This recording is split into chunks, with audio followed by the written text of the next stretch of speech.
Hello, Chain Gang, and welcome back to the Four Chains Travel. Today, we are taking you to a place that wins our award for the truly best hidden gem in all of Italy. And this is Bisceglie, and it checks every single box. But where are the crowds? Well, to me, the lack of crowds are actually another box it checks.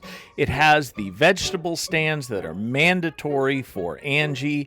It has these great places to explore, like Tuputi Palace, as you can see here. It's got these streets that, because the crowds aren't here, you can wander. It has one of the most beautiful churches in the world, and you won't believe the access we got to the basement. And yes, those are real skeletons, so I guess it's more of a crypt than a basement, but it was unreal. It has the castles that are my mandatory check mark. It has a absolutely gorgeous port up there with much more famous ports of bigger reputations. As you can see, Angie here taking some good camera work for it. The bikers that go around, well, let's just say they are fearless. We sampled the local cuisine, and we went to the port and saw this gorgeous doggy. That dog was in love with Angie, and I didn't blame him one bit. We saw the Simpsons amusement park, and we were feeling rascally like Bart, so we tried the naughty desserts of Bisceglie. You can get there by train, and that is what a lot of people do. The train station is at the beginning of the town, and it has a really beautiful square right outside it. But we drove there, so we're going to show you free parking. Bisceglie, and we are about to head to an architectural marvel, apparently, which is Teatro Mediterraneo. Taking a right on La Testa. This is actually the street that mapping systems will take you down to get to the Teatro Mediterraneo. You see there's a sign there, no parking, but if you look closely, it's only 6 to 9 a.m. on Saturday. Actually, it appears as though we could have gotten one block closer. I apologize. Down there is where the blue lines start, where you see those people park. But it makes me suspicious, if somebody has the answer to this, that people would go a block further because all those spaces are filled and none of these are filled. So I'm worried that that's too good to be true. Now we are at the end of the street, and this is the Teatro Mediterraneo. And it is in the Greek style you see in other Roman cities, but it's unique for a couple of reasons. One of them being, it is the city center. You can see this sign is the real challenge is to be yourself. And I think this is a great message to the youth in the days of social media pressures. Italy certainly has the most beautiful men and women in the world, but you will notice that 85% or so of the ladies between the ages of 8 and 38 all have the exact same hairstyle, and that has to be a social media evil. What is not evil is this view of the Adriatic Sea from the amphitheater. That really makes it unique. It makes it a huge drawing card, and they are developing the rest of the city around this view. Right next to the Teatro Mediterraneo, they have this other space that they use for, right now it's being refurbished, but they apparently use it for pre-events and post-events after they do plays or the gathering you just saw at Teatro Mediterraneo. I'm going to close up here so you can see there's lights that are strung up to the top of this, so it must look really cool at night. And then after that, they're going to continue to develop in that direction, which is south. And this is the next area. You can see they're actually installing palm trees and a gazebo. We are going down the beach here in Bisceglie, and we're going to try to see if we can get close to one of these lookout points, because during all of those Roman wars, this was a point that needed to be defended. So They built what looks like castles, but are not castles. They're actually lookout points to warn of coming invasion. So we're going to see if we can find that. And there you see it. I don't know if they let us drive close to it, so we're getting this shot for you. Okay, that was a fail, but we were able to head through here and get to Grotto Spiaggia to enjoy both the beach and the seaside caves. In addition to protecting access to those lookout towers, they protect access to these. These are called casetas. They are little areas where the livestock can retreat to if there is bad weather, and they also store farm tools and stuff like that. They've preserved a few of them around the town, and they're all blocked off and protected. Of course, no matter how small a town is, Bisceglie does have a place where you can bet on soccer. So Bisceglie also has one of these markets with the fantastic looking vegetables. Actually, they have several of these. Verdura. Buongiorno. We are going to sample the Sospiro just because it's less of a walk at Bar Gioteneri, Pasticceri, Gelateria. In order to be legitimate, it has to have the certification, and you can actually get in trouble for not having this certification. I don't know whether you can see it in the sun there. There's also Bar 2000, which is a couple of blocks from here. The one you may see in certain YouTube videos that is by the port, that has closed down. It is out of business. So you want to choose one of these. These are both located in Centro Storico.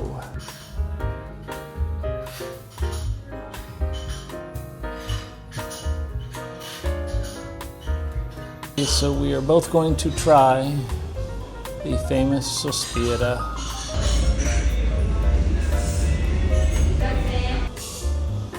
Here's a view inside. It's very blasphemous, but a view inside the nuns' Sospira. Bisceglie is so tied into their dessert that you have to be certified and get a certification in your restaurant to serve it. So that's why we went to a lot of places that did not have it, and we're not real happy. So I think it tastes pretty good. Angie, you want to take your first bite of a nun's breast, I guess I'm supposed to say, but that's not what they call it. Nuns' titties. Yeah, they do call it nun's titties, so. Nuns. Okay, I don't think we need to elaborate. They get the impression. Oh, she went for the top. She went for the nipple, I guess you would call it. Pretty good, huh? Lemon. Yeah, it's a lemon cream.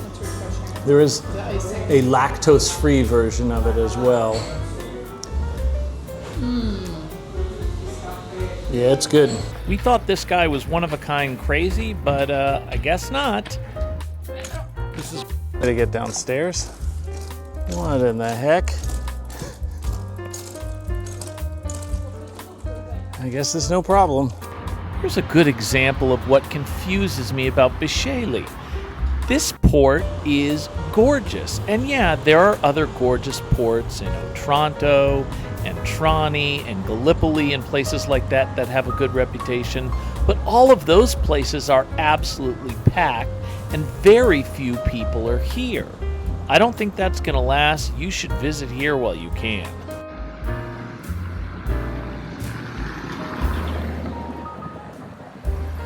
This promenade is beautiful. Everybody walking along it just to enjoy the day. The siesta is about to start, so Angie and I are wanting to get a couple of local delicacies that it's known for. And we're gonna walk the promenade to get there.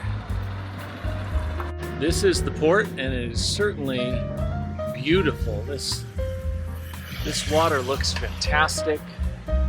It's got a ton of modern boats, but it maintains its medieval charm, I guess you could say. And this is where all the fishing boats bring the catch in that they take to the restaurants. So one can assume the restaurants are very good, but we're certainly going to find out for ourselves. In addition to the modern pleasure boats, you do still see a decent amount of the old school fishing boats where they go out for octopus and mussels and various fish. This gentleman right here is actually spearfishing right off the coast. All he has to do to spearfish is to take off his shoes and walk in the shore. Cool. For lunch, the inexpensive way. And the way to guarantee its freshness.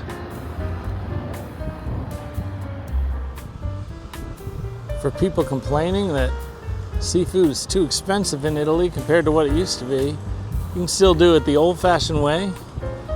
So close to shore, you just take off your shoes, get on in there, put in a little effort for the best lunch and the most fresh lunch and the best deal you'll ever have. Whew.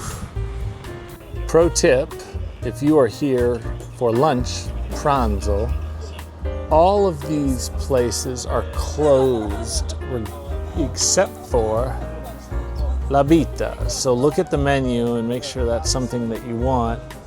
Don't trust mapping because those restaurants were supposed to be open according to both Google and Apple Maps, and they are not. We did too many steps because we visited a couple of inland ones when we realized those were closed, and they were also closed. So we make mistakes so you don't have to. If you're having lunch, and you're having it near the port, you are definitely eating at La Vita.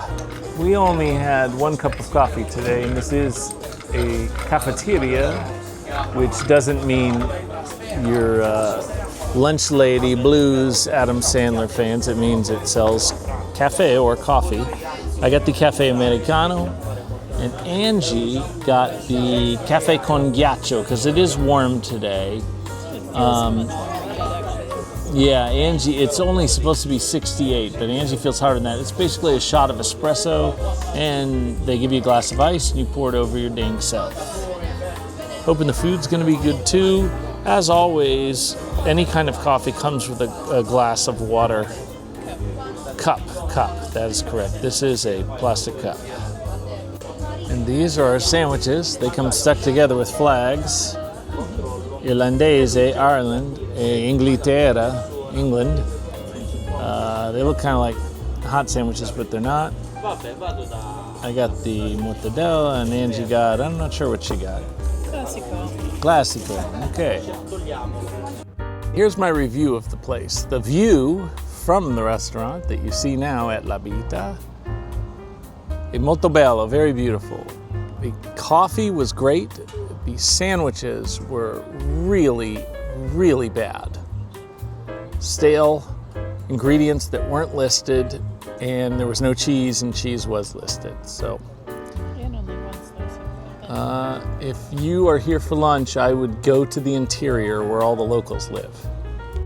I stand corrected. This poke restaurant is open. It was not available on Google Maps, or Apple Mapping, I'm sorry. Maybe it is on Google, but I was using Apple. I didn't eat there because we had those nasty sandwiches, but I did notice it is costly. It's about twice as much as the poke restaurant in Bari where we are staying. Although you haven't heard of this town, look at these new condos going up. Plus, they've got a bunch of open slots here for new boats. So if you have a real fancy boat or not fancy boat and you want to live here, that's your opportunity. And dogs of the vlog. Murals. This place is really nice. Oh, Angie's getting away from me there. All right, let me catch up.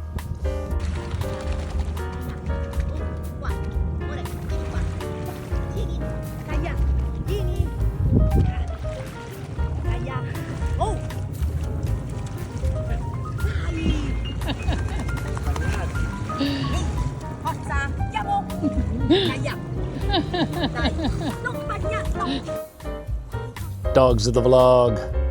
I think this might be a dog, a Cane lifeguard. They're building an amusement park here.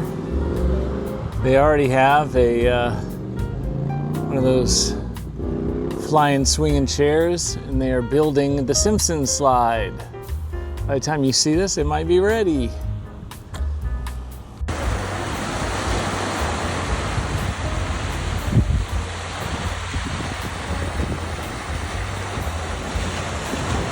I just wanted to show you the outskirts of the town. If you keep going in that direction, that is Trani. We will also do a video on Trani. Trani is more well known, so we thought this was the priority. But we'll give you everything. Rocky beaches here, obviously.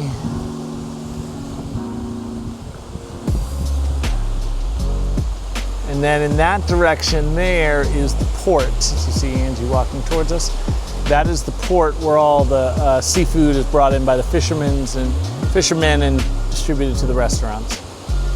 If you want to go someplace else to eat that has good food, we suggest Brezza Marina, because you just go to the port and just take a left from where we ate lunch, and there's this. There's no event going on at the moment, but this is the Teatro Garibaldi. Although we've tried to really hit some smaller towns that not everybody else knows about, even small towns dedicate a lot to the arts, particularly to theater.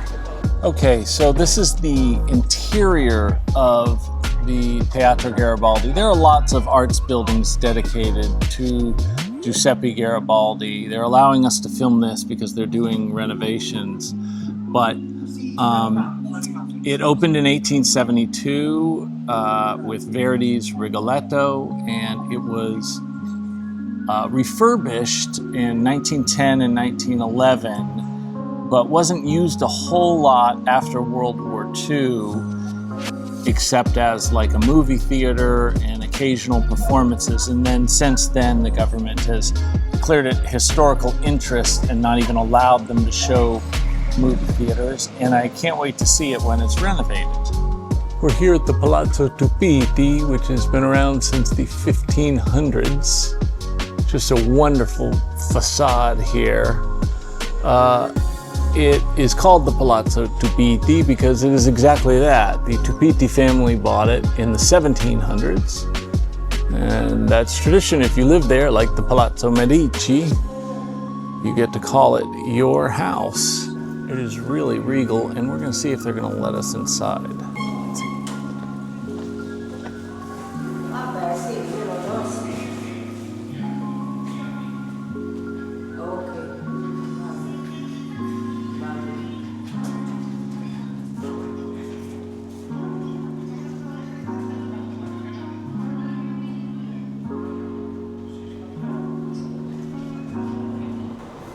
They did let us inside.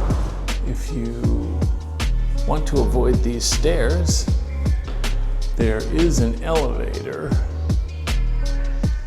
which presumably was not part of the original design in the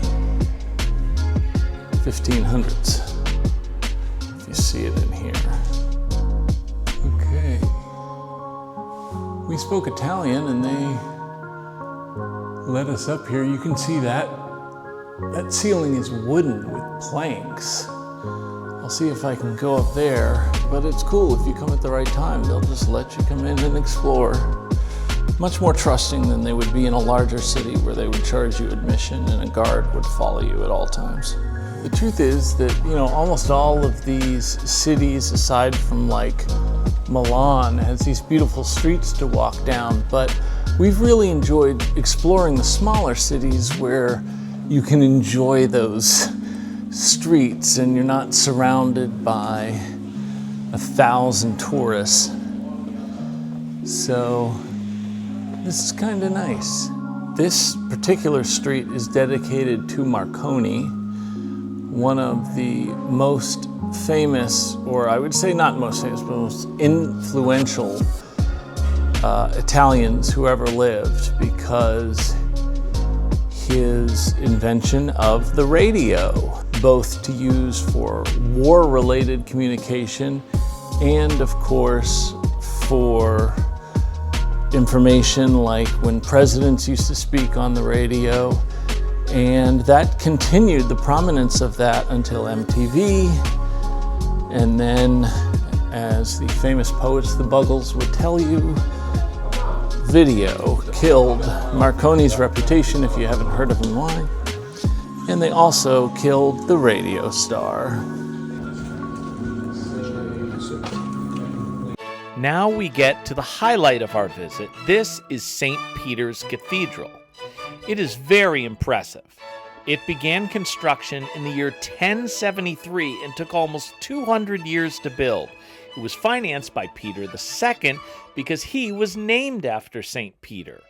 In 1986, it took on added importance as the combined archdiocese of Trani, Barletta, and Bisceglie, even though Bisceglie is obviously the smallest of those three cities, so it's more a reflection on the significance of the cathedral and not the size of the town. Therefore, it's known as a co-cathedral, and you will see that designation in other small cities where they combine an archdiocese designate. Now, we were walking around the cathedral because it was closed. I am not going to show the security guard, but let me tell you, he will always be my friend. We spoke with him in Italian for a little while, and he decided to let us in to this historic church, and we were able to have it all to ourselves. And then we discovered something very interesting about this church, and he actually allowed us to go there too. It's probably that he is usually treated like somebody who is preventing access to a special place, and we treated him as somebody who could grant us access to a special place, and that made the difference. Spingere means push.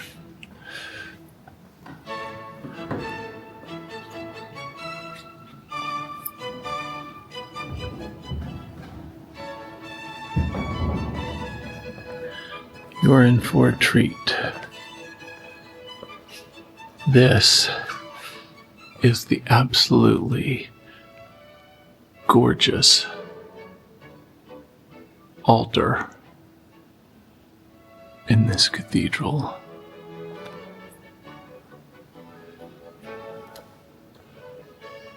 The Baroque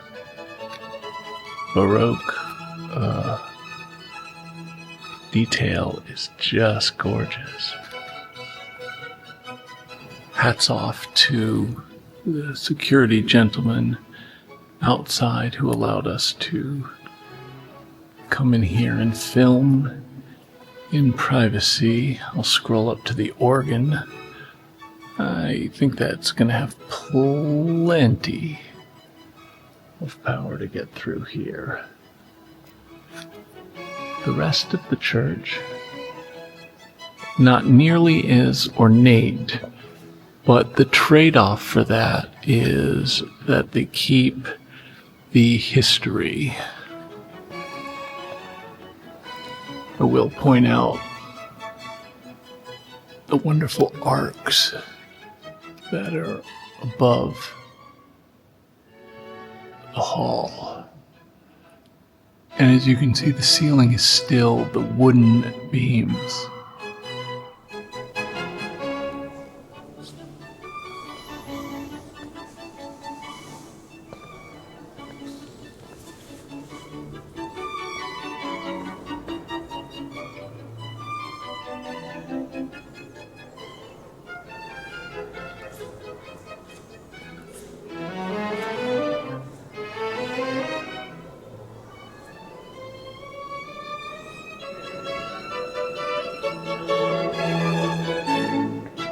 also glass so you can see down into the original crypts. But we're actually going to be permitted to walk down there.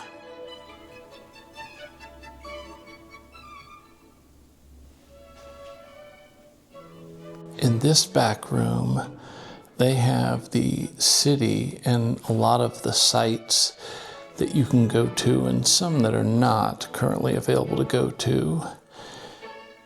And this was a gift to the city.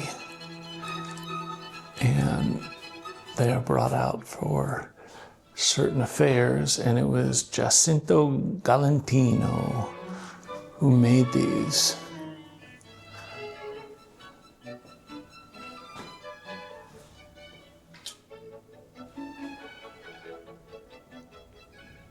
Of those miniatures, most of them are centered in the Centro Storico.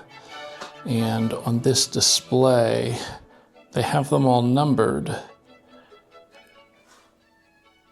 So it's a really interesting map. And this is a close-up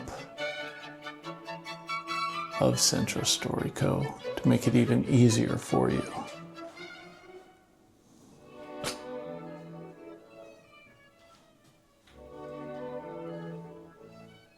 They also store a price list. Miniature, well, not miniature, but piccolo, a small altar over here. I'll zoom out a little so you can see it in its grandeur.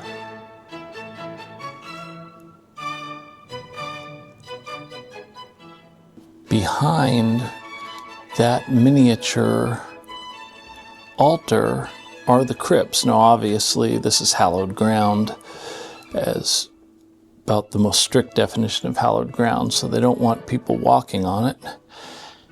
Even people my age wearing hokas, but for preservation purposes, they have this glass walkway, and it can still be viewed.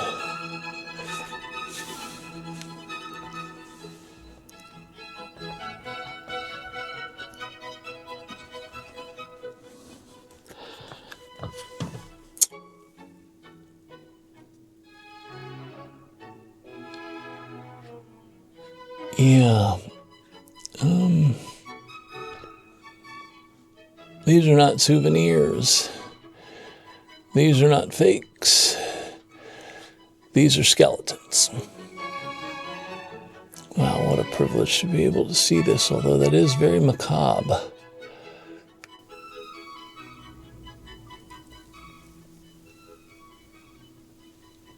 Fascinating.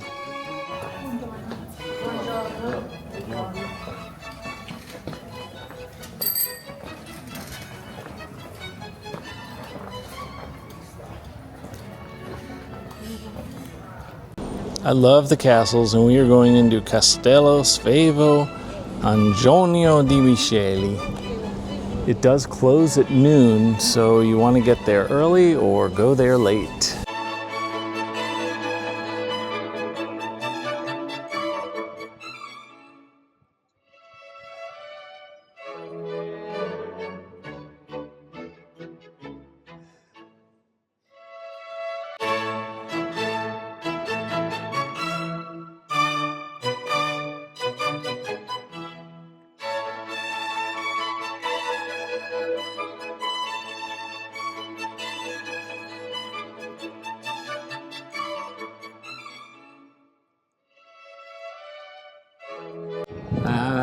There's some glass here that I'm assuming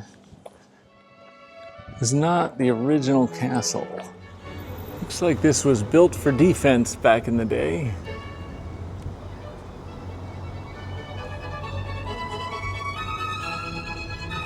They occasionally open this up for concerts. No concert today.